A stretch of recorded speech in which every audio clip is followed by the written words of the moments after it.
বাকিটা ভগবান জানে। বাকিটা ঠিক আছে ভগবান জানে। আঙ্কেল গুডাও তারাও প্রতিনিয়ত আমাদের এই বোনেরা যে খেলছে তারাও প্রতিনিয়ত দেখে বল টল ফিরিয়ে দিয়ে তারাও সাহায্য করে। ঠিক আছে, তাদের থেকে ইন্সপায়ার্ড হচ্ছে। হ্যাঁ হ্যাঁ দাদা কিছু বলো তুমিও। আমরাও আনন্দিত দিদি ভাই তারা খেলছে। ওরা আনন্দ দিদিভাই তারা খেলছে, একটু ভালো করে খেলছে। সূর্যের বন্ধু, ভালো ছেলেও ভালো, পড়ালেখাও ভালো, অনেক লেটে ক্রিকেট খেলতে এসেছিল। আশা রাখছি নেক্সটেও সূর্যের মতো ভালো করে খেলবে। প্রতিদিন মানে প্রাইভেট যেদিন থাকে ওই দিন ছাড়া প্রতিদিন মাঠে আসে, পরিশ্রম করছে। সুজিত দেবনাথ প্রত্যেক প্লেয়ারকে, ছেলে এবং মেয়ে সবাইকে দেখাচ্ছে। বাকিটা মা ত্রিপুরেশ্বরের উপর। বলো তুমি দুই চারটা কথা।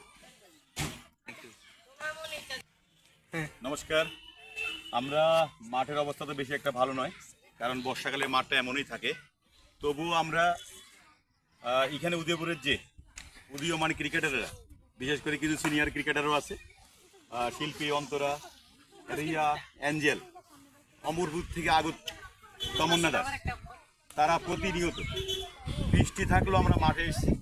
মাঠে এসে ক্রিকেট না খেলে জিম টিম করে চলে যাচ্ছি। ম্যাচটা আমরা ক্রিকেট প্র্যাকটিস বন্ধ নেই, প্রত্যেক দিন চলছে। আশা রাখছি ক্রিকেট কোচ সুজিত দেবনাথের নেতৃত্বে প্রত্যেকটা এই ছেলে মেয়েগুলি আরও অনেক অগ্রসর করবে। এইখান থেকে ত্রিপুরার বিভিন্ন টিমে 19, 72 সিনিয়র খেলতে পারে। আজ আর বেশি কিছু বলবো না।